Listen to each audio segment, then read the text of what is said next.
Happy Friday, y'all. Just thought I'd double down on what I said a few days ago about short-term rentals being the next big wave and craze in real estate. I'm trying to put people on. I'm trying to put people on the real estate. I feel like this is my way of sort of giving back and giving people opportunities that they would not know that's there or that's coming because they're not in the industry. And kudos to everyone who's doing something in real estate and making some kind of moves. But if you don't get into short-term rentals, you're going to be missing out on a lot of money. And it's going to be to the point where traditional renting is going to be obsolete for the next 3 to 5 years. And the reason is because when you think about the functionality of a traditional rental, you put a tenant in there, they pay you a set rent, that's on the contract, that doesn't change. So you gotta wait 12 months for that to change, okay? God damn it, you gotta start cutting grass right now, right when I start recording, shit. Anyway, but that's not gonna change. You gotta wait a whole nother year until you can raise your rent, maybe 10%, and that's a lot. Tenants they're gonna scream and yell about it. And if you raise it too high, they're just gonna find the next better option. And that's what the market is. It's the market for a reason. The market says that supply and demand will always be king. Supply and demand. And when there is another landlord who is willing to rent their place for cheaper, then you don't stand a chance. A lot of competition is going to come because you have a lot of tenants who are going to have some kind of financial hardship. If they didn't have one last year, it's coming. It's going to be financial hardship. And you're not going to be able to kick people out traditionally like you used to. Could just get somebody, get a police officer and come and evict. You're not going to be able to do that because the government is going to protect certain tenants in certain states. Now, if you live in a conservative state, you might get lucky and get away with it. You live in Texas, Louisiana, maybe Florida, Georgia, you might get away with it. If you live in a state like California, New York, somewhere north of the Mason-Dixon line, you could forget about it. Your tenant is going to be living rent-free until things get back to normal. And they are giving subsidies in the form of these SBA loans. I won't get into that, but there are grants and things that you can take advantage of if your tenant ends up staying there, stay longer and not paying you rent. But that's a different topic for a different video. But getting back to why traditional renters and traditional tenants, it's obsolete, because you got to think about it. Why am I going to wait a year to raise my rent 10% when I can get someone who just wants to stay there for a week or a month or 2 months? And there are platforms for that.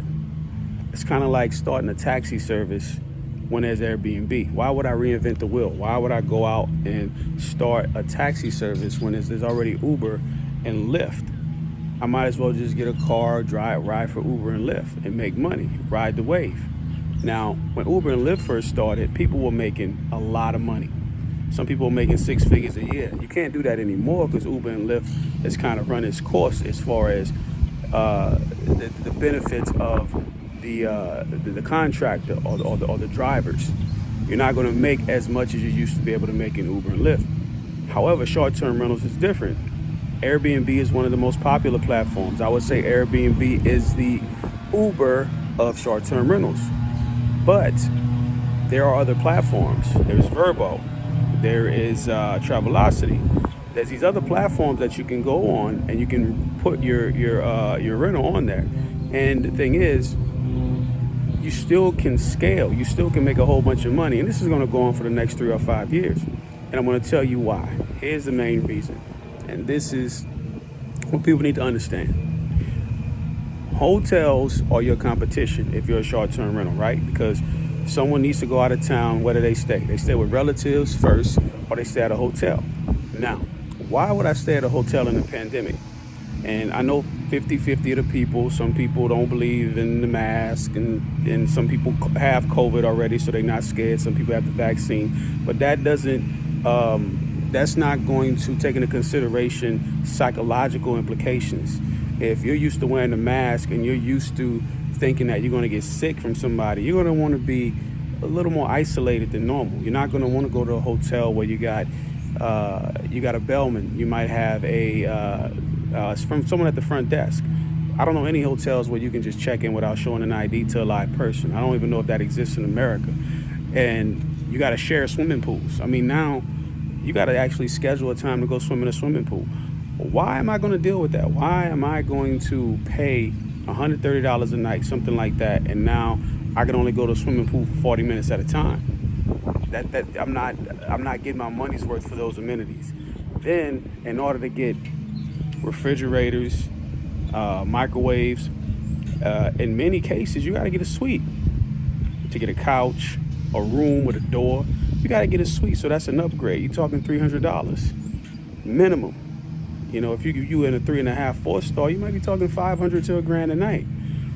So if I have a short-term rental, or I rent an Airbnb or whatever you want to call it, I pull up to the Airbnb with my car. Me and my family, we get out. We don't see nobody. No contact. Contactless. All right? Social distancing. I hop in the house, right? I go in the house. Still ain't talk to nobody. I got my refrigerator. I got my microwave. I got a stove top. I got cabinet space. I got rooms with doors I could lock. My wife and I could have privacy away from my kids. I got a lot of these Airbnbs have pools. I can swim in a pool. You know what I mean? I don't have to share the pool with other people.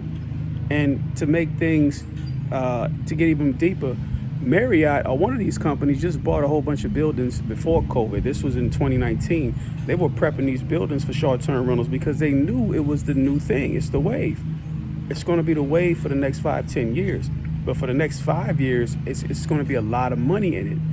Because once people catch on, there's no way in your right mind that I will go to a hotel when I can go to Airbnb for around the same price. There's just no way that is someone, like it's almost like it's like there's cell phones, but you're still using a house phone because you just feel comfortable with it. It's the right way to do it. I mean, a cell phone is so much easier. I could carry it outside. I can go in the house. I can go upstairs, downstairs. I can go in my car. I can take my cell phone everywhere. Why would I still use a dollar phone? It's just a matter of adjusting to technology and what's new. So people are not going to stay in hotels, and the hotel industry knows this. They're going to have to get better because it used to be hotels have special restaurants there. They have all these concierge stuff, but that's going to go away. I could get Uber Eats to bring me whatever I want. I mean, I'd rather put it like this. I can have everything delivered to my Airbnb. I don't need to go anywhere. I have free internet. I don't have to pay for none of that.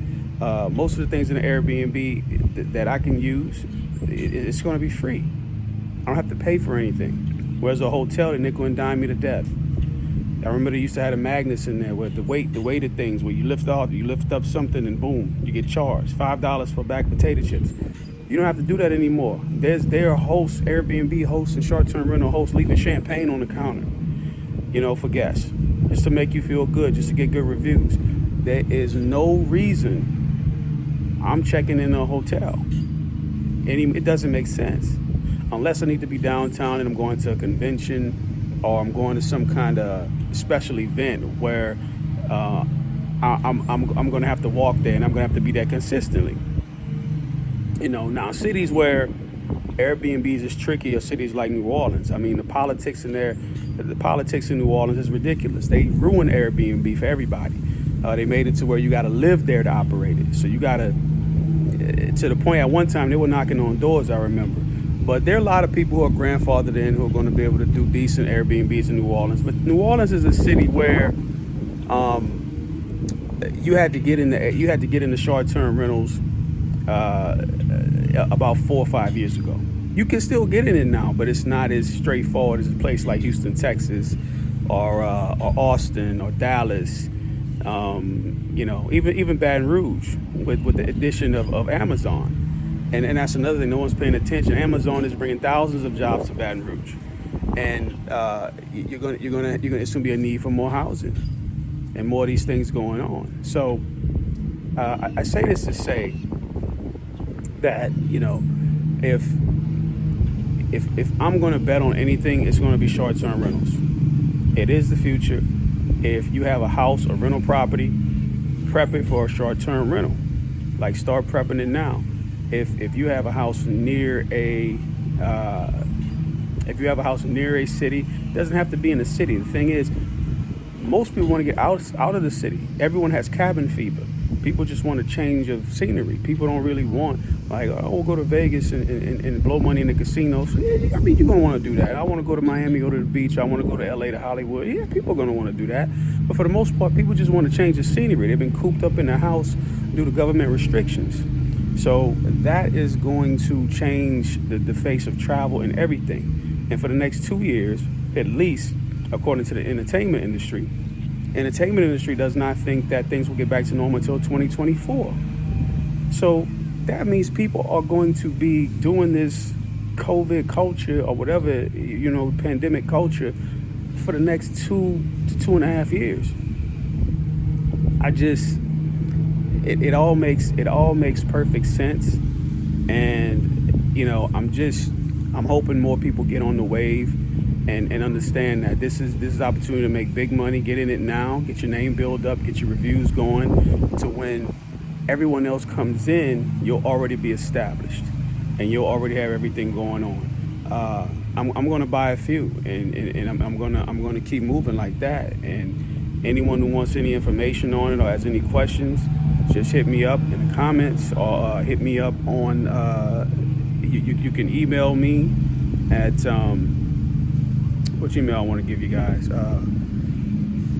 Just email me at Damon at realestateDamon.com. And you guys could hit me up and just ask me questions if you really are serious about getting into it, because I'm about to develop a course on it, but I'm doing my first few. So after I do my first few, then I'm going to understand the operations of it. So the operations of it, it's a whole nother thing. That's a learning curve. But anyway, I'll talk to you guys later. And like I said, I'm here to help. Y'all have a good weekend.